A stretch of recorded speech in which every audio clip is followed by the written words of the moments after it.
مرض، علاج اور عیادت کے متعلق احادیث اور دعائیں۔ محترم حضرات، ہر مرض کی دوا ہے۔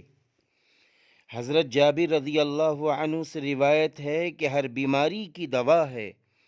جب دوا بیماری کے موافق ہو جاتی ہے، اللہ تعالیٰ کے حکم سے مریض اچھا ہو جاتا ہے۔ مسلم شریف کی روایت ہے اور مشکات شریف کی بھی یہ روایت ہے۔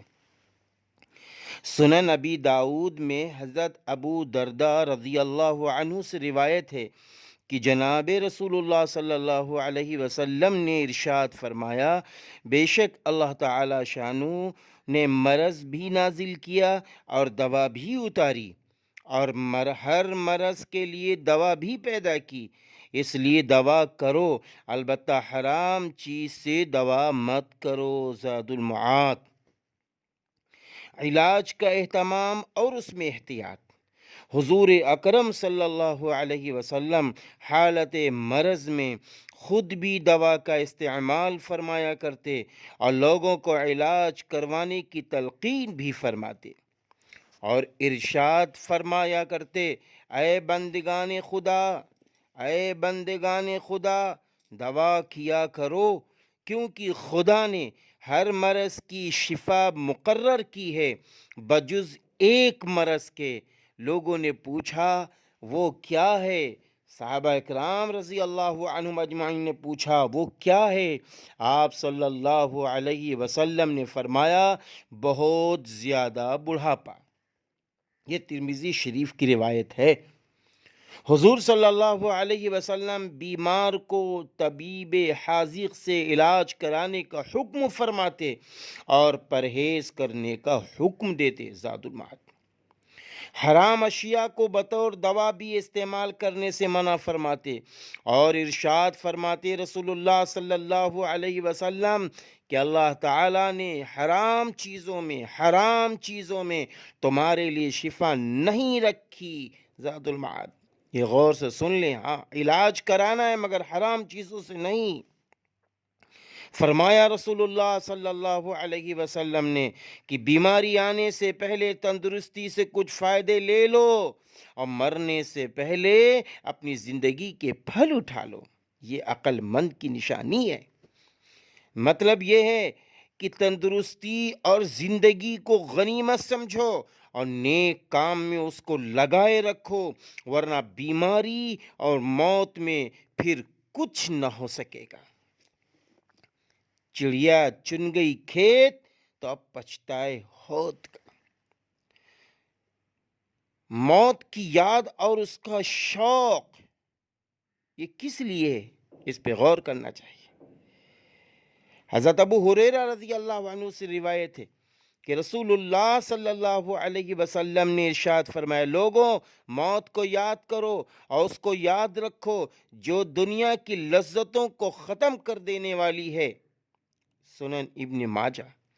حضرت عبداللہ بن عمر رضی اللہ تعالی عنہ سے روایت ہے کہ رسول اللہ صلی اللہ علیہ وسلم نے فرمایا کہ موت مومن کا تحفہ ہے۔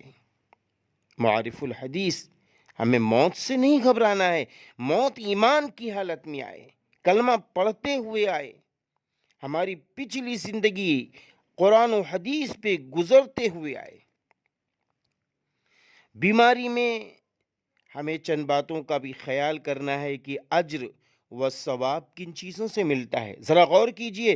حضرت ابو موسیٰ اشعری رضی اللہ تعالی عنہ سے روایت ہے کہ رسول اللہ صلی اللہ علیہ وسلم نے فرمایا، جب بندہ بیمار ہو یا سفر میں جائے اور اس بیماری یا سفر کی وجہ سے اپنی عیادت وغیرہ کے معمولات پورا کرنے سے مجبور ہو جائے تو اللہ تعالیٰ کے ہاں اس کے اعمال اسی طرح لکھے جاتے ہیں جس طرح وہ صحت و تندرستی کی حالت میں اس زمانہ اقامت میں کیا کرتا تھا۔ یہ صحیح بخاری کی روایت ہے اور اس کو معارف الحدیث میں بھی لکھا۔